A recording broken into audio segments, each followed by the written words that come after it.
welcome to another episode of Fully Charged News. Now, I've got to do a couple of quick announcements. I have been slightly unwell. I thought I was well enough to go to Austin, Texas for the Fully Charged live show, the very first one we've done. Really exciting, was desperate to go. But I was too unwell to attend the show and I flew back early and it was so depressing and so annoying for me personally. But the show was amazing. So more on that in a bit. So that's amazing. So that's that. That's all sad, but there is amazing positive news coming out of these damp islands off the coast of Europe. Our glorious Prime Minister has recently made an announcement. The UK government are bringing forward the end of sales of petrol and diesel cars. They're bringing it forward from 2040 to 2035. Now, what was interesting that really cool, because I hear these things all the time. I'm not bothered when people say, we're going to ban the sale of... No, because you probably won't, and it'll probably all change in that time. And anyway, even though our glorious leader is enormously popular, it's doubtful he's still going to be Prime Minister in 2035. Let's be honest. But what was interesting was, it's also had a new thing added. It also includes hybrids. You won't be able to buy a hybrid car after 2035, and I cannot help but be just slightly gleeful about this because of the con job that the automotive industry are doing with hybrids. And they're being pushed as green vehicles. No, hybrid cars were a brilliant transition technology, and that transition finished, I would argue, about 4 years ago. So I'm really pleased that this government, who I will be honest, I don't have an enormous amount of sympathy for, they have listed that in there. Now, when I was young, and we're going back into sort of black and white times with horse-drawn carriages and steam trains. But when I was young, a lot of politicians bravely announced on the television that nuclear power was going to be too cheap to meter. That was the promise. And it was going to be in about 15 years. These things are always in about 15 years. Hydrogen fuel cell cars are always going to be ready in about 15 years. So that's what we were told. Nuclear power is going to be really cheap. And what is interesting now is, with all the fluctuations and ups and downs in the fossil fuel industry, in the technology, in the wind turbines, in the solar, in the nuclear, what is the most expensive way of generating electricity that you can possibly come up with? It's nuclear. So I don't take too much heed when a politician says we're going to ban this or we're going to ban that. But my God, my Twitter stream literally exploded with people who suddenly had... people who clearly never thought about, considered, looked at anything to do with electric vehicles, but had suddenly massive, strident, concrete, well-founded arguments about electric cars and why they would never work and why the ordinary, hard-working families would never buy them. There's all these hard-working families on this island. It's amazing how many hard-working families there are and how much respect they garner from our politicians. So yes, my Twitter feed just exploded with a torrent of questions because these were the most basic statements disguised as questions. This is a quote. Where will all the extra electricity come from to power all these expensive middle-class playthings? That's a question. It had a question mark at the end. Actually, I haven't read it out loud. Now I've read it out loud. It really is funny. Another one was, has anyone even thought? No, of course not. Nobody thinks. Has anyone even thought about how hard-working families, I'm not making this up. This was a tweet I got. How hard-working families will charge an expensive electric car without somewhere fancy to park off the street. That's funny. But these aren't questions, they are statements from men, exclusively from men. I'm afraid we have to accept it, guys. We're the sort of pillocks that make these sort of mistakes. From men who think they are the first person to consider any of these issues. So I'm here to tell you now, if you're one of those men, I'm here to tell you that there have been hundreds of people who've been considering these very topics for the last decade and a half. Not just hundreds of random people, hundreds of scientists, engineers, electrical engineers, people who run the grid, people who know how things actually work, as opposed to having some pumped up barroom opinion. Anyway, back to Texas. Brilliant event, amazing stuff. We're going to do a little report about it, but it just looked incredible. I just looked at the tweets. I was really jealous I couldn't be there. But I think it was, an amazing success. But it was over that weekend. This is a slight side issue, but fascinating how rapidly this change is now taking place, how it's accelerating, how it's very, very different in America. That's the one thing you realize. I was walking along the street in Austin, Texas, and I saw a Tesla Model X drive past. There's lots of Teslas in Texas. It's not unusual. Tesla Model X, which I think of as an enormous, great, big, huge SUV thing. It looked like a little compact car. It looked like a VW Up. That's what it looked like, next to the massive trucks. Americans love massive trucks. What is happening in the world of trucks? Well, as we saw at the show, Rivian had two trucks there. They had a pickup and the SUV. Beautiful. I leant on the SUV. I needed 3 points of contact. I wasn't stable on my feet. I wasn't feeling very well. It looked stunning. So I didn't get the chance to talk to anyone from Rivian. I went to bed. It was so heartbreaking.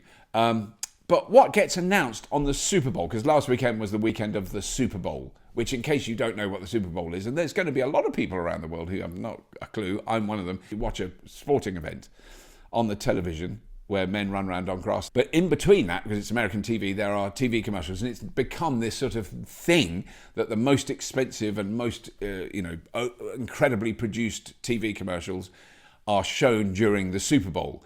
And what was the most common product to be advertised during the Super Bowl in 2020? It was electric trucks. GMC Hummer announced that they are introducing the first fully electric Hummer this year. 0 to 60 in 3 seconds, 1,000 horsepower, massive Tonka toy, big suspension Hummer. I've driven a Hummer with a diesel engine. They're really good. They were so embarrassing. It was so embarrassing driving along a street. It was amazing driving across the desert.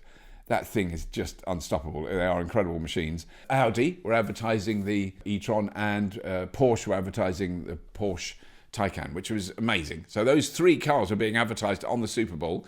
At the same time, very shortly before that, Ford announced that they were doing the fully electric F-150. Of course, we know about the Rivian. Of course, we know about the Tesla Cybertruck. So those are really aimed at the American market. They are massive, great big cars for a massive, great big country with massive, great big roads.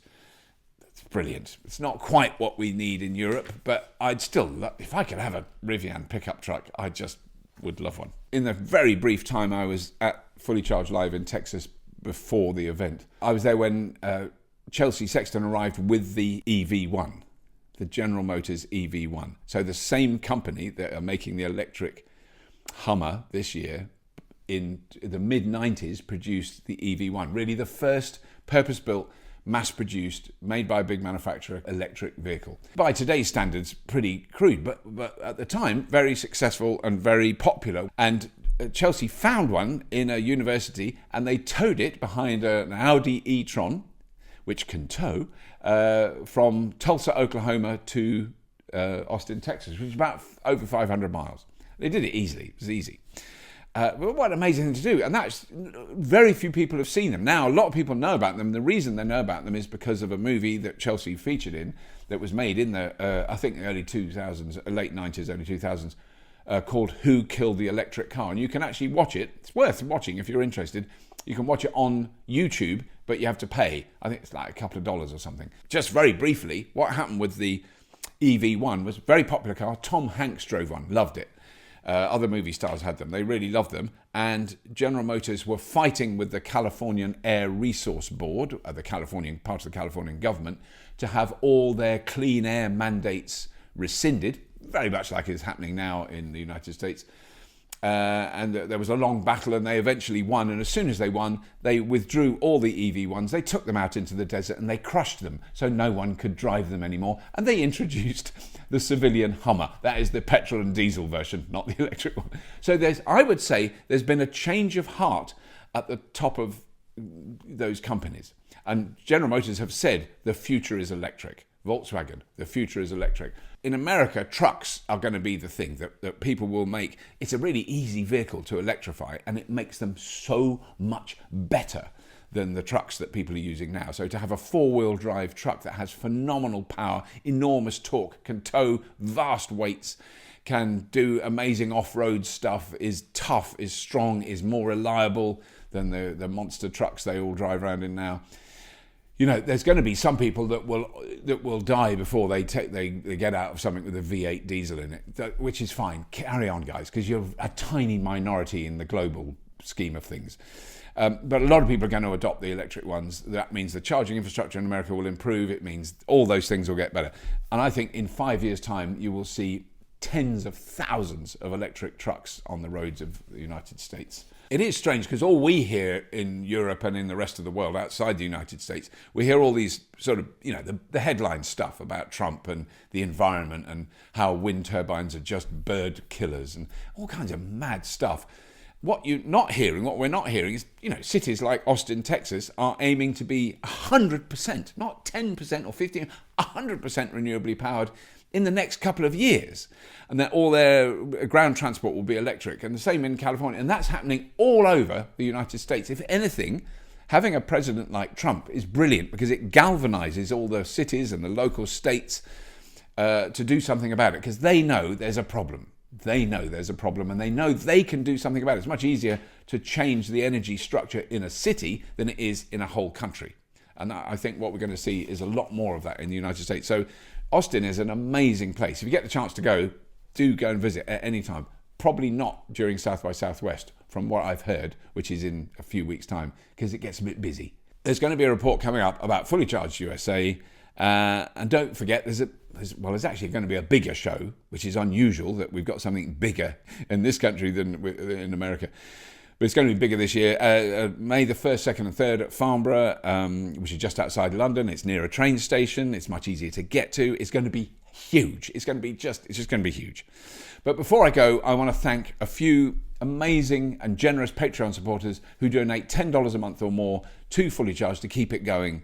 And they are Brad Bond, Try to Help You, Daniel Bjork, Tim Mason, Danny Floyd, Andrew Dean, Larry Enoxon, Teagle, Stuart Lark, Thomas Beer, Alan Hyatt, Steve Gascoigne, Richard Levins, Richard Gledhill, Seth E. Miller, Mario Rossi, Richard Wilson, Gerard Bendotti, Jeffrey Obadal, and Phil Atkinson. Thank you so much for your generous donations to keep this show going. We've got some really exciting shows coming up very soon. Obviously Fully Charged Live, and we've got some kind of longer, bigger projects that we're going to shoot this year that I'm excited about, but I won't talk about just now. I'm going to shut up. Please do subscribe to Fully Charged. Please have a look at the Patreon link that exists in the textual interface that exists beneath this video. That's it, really. Yeah. As always, if you have been, thank you for watching.